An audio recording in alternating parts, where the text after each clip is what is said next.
thank you for coming today. I'm going to talk to you about risk-based monitoring. I'm going to give you 3 numbers, 5 plots, and 1 letter. And that's going to tell you everything you need to know about risk-based monitoring. Over the past year and a half, we've been fine-tuning a software program that automatically analyzes data from a clinical trial to find errors. We've analyzed over 50 studies looking for unusual values. And this should help you clean your data. Next slide. Oh, that one. The first number I'm going to show you is the number of data values. In a typical study of about 200 to 300 patients, there are usually over 250,000 data points that are collected. In a complex oncology trial, it's not uncommon to see it over 800,000. You can't possibly make sure each of these values is correct without manually checking every single one of them. How much of this data do we really need to worry about? As it turns out, only a fraction of it. In our analyses, we've found that typically very little of it is unusual enough to be worrisome. The second number is the percent of data that is unusual in a typical clinical trial database. We found that good studies have between 2 and 3% of unusual data, and bad studies have about 5%. And this is being conservative. When we flag unusual data, we want to make sure that nothing falls through the cracks, so we overflag. How can we be so confident that we found all the problem data? How do we do it? I'm going to save my third number for later and move on to explain how we do it with plots. Next slide. This is how we do it. We look for rules in the data. Rules are relationships between variables. This is a rule that our program found in the data for a clinical trial in oncology.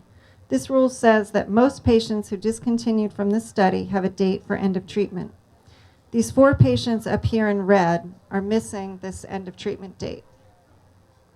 While this is amazing that our program found this rule all on its own with very little setup time, we do realize that we need to give you a tool for determining how to decide whether to take action on this type of result. Therefore, when you click on one of the red patients, next slide, you will see their entire record of everything that happened to them so that you can determine if this missing data makes sense in the overall context of the patient. All of this happens without you ever leaving your desk. Next slide.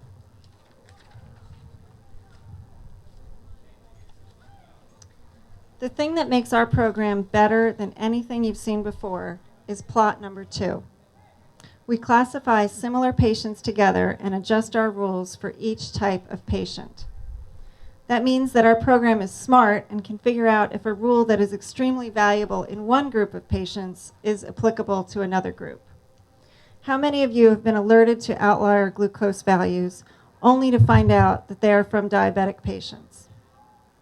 Our program is smart enough to make a different rule for the diabetic patients. This is what big data is all about, leveraging the power of all the data you collect to make your rules smarter. Next slide. For example, in this study, there were 2 clusters of patients, babies who needed neonatal intensive care and those that didn't. The program found that there is a different normal range for the birth weight of the baby for each of the 2 clusters. It correctly did not alert us to babies with low birth weight in the NICU cluster that normally would have been flagged.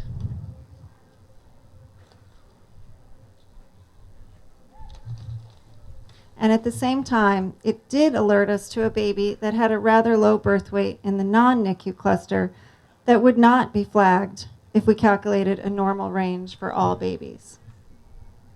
This is what big data, oh, I already said that. This is what big data is all about. Okay. The final number that I want to show you is the number of rules.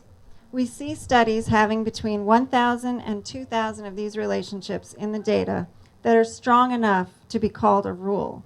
This is why we can confidently say we're identifying the problems. Even relatively small studies have many rules. It's difficult to wrap your head around 2,000 rules. How will you ever make sense of all those results? Do you have to look at every single rule? Certainly not. We summarize the rule's unusual values by site. This is plot number 4. What percent of data at a site was flagged by a rule? This is a plot showing you where you need to monitor. The site with the highest percentage of unusual data was this site. Oh, was the top site, sorry. This is a plot showing you what you need to monitor. CRFs that you need to look at more closely. Next slide.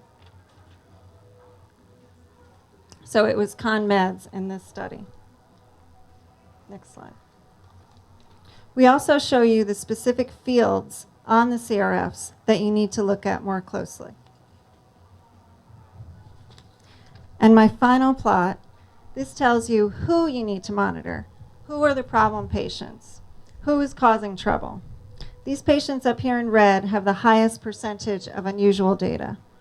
Every study we look at, the plots always look like this.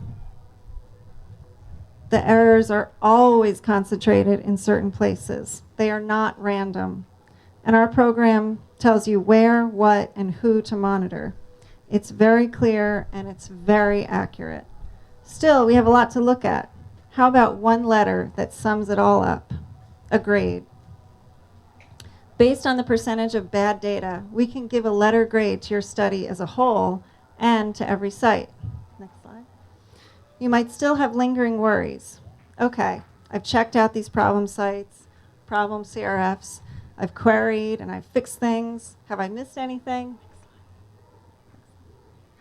The grade tells you how well you've been keeping up with the errors.